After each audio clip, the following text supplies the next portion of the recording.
ধর্মনগর জেলা হাসপাতালের আকস্মিক পরিদর্শনে বিধায়ক জহর চক্রবর্তী। বিভিন্ন অনিয়ম মেনে ক্ষোভ প্রকাশ। আজ ধর্মনগর জেলা হাসপাতালে আকস্মিক সফরে যান ধর্মনগরের বিধায়ক জহর চক্রবর্তী। হাসপাতাল পরিদর্শনের সময় তিনি বিভিন্ন বিভাগ ঘুরে দেখেন এবং পরিষেবা প্রশাসনিক ব্যবস্থাপনা সম্পর্কে খোঁজ খবর নেন। পরিদর্শন চলাকালীন হাসপাতালের কিছু অনিয়ম ও পরিষেবাগত ত্রুটি তার নজরে আসে বলে জানা গিয়েছে। বিষয়গুলি নিয়ে তিনি অসন্তোষ প্রকাশ করেন এবং হাসপাতালের মেডিকেল সুপার ডাক্তার ভাস্কর দাসের কাছে বিস্তারিত ব্যাখ্যা চান। সূত্রের খবর, বিধায়ক হাসপাতালের বিভিন্ন সমস্যা ও অনিয়ম সংক্রান্ত বিষয় দ্রুত লিখিত রিপোর্ট জমা দেওয়ার নির্দেশ দেন। তিনি বলেন, সাধারণ মানুষের স্বাস্থ্য পরিষেবার ক্ষেত্রে কোনো ধরনের গাফিলতি বরদাস্ত করা হবে না এবং প্রয়োজনীয় পদক্ষেপ গ্রহণ করা হবে। অন্যদিকে হাসপাতাল কর্তৃপক্ষ জানিয়েছে যে উত্থাপিত বিষয়গুলি খতিয়ে দেখা হবে এবং প্রয়োজনীয় ব্যবস্থা গ্রহণ করা হবে। বিধায়কের এই আকস্মিক পরিদর্শনের ঘটনায় হাসপাতাল চত্বরে চাঞ্চল্যের সৃষ্টি হয়েছে। স্বাস্থ্য পরিষেবার মানোন্নয়ন প্রশাসনের এই পদক্ষেপকে গুরুত্ব সহকারে দেখছেন সাধারণ মানুষ। হঠাৎই আসলাম, হাসপাতালের রোগীরা কী অবস্থায় আছে, হাসপাতালের পরিষ্কার পরিচ্ছন্নতাগুলো লক্ষ্য করলাম, দেখলাম ডাস্টবিন ভর্তি, নোংরায় ভর্তি রয়েছে ডাস্টবিন।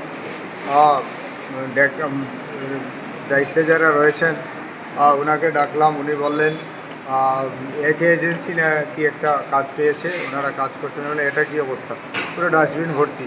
জেনারেল ওয়ার্ডের মেইল ওয়ার্ডের সামনে ডাস্টবিনটা রয়েছে, আমি ছবি তুলে নিয়েছি, বিভিন্ন ডাস্টবিনগুলো ভর্তি।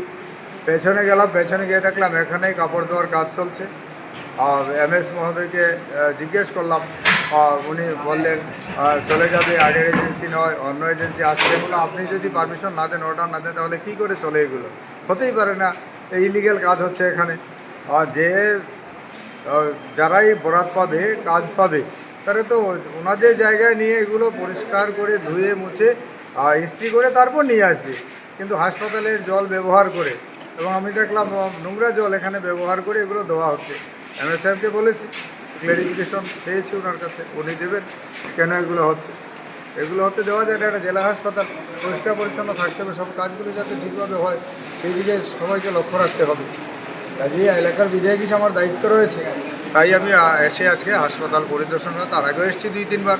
আমি প্রায় প্রতি সপ্তাহে 10 দিন 15 দিন পরও আমি আসি এখানে, দেখে যাই কীভাবে চলছে রোগীদের পরিষেবা ঠিক মতো।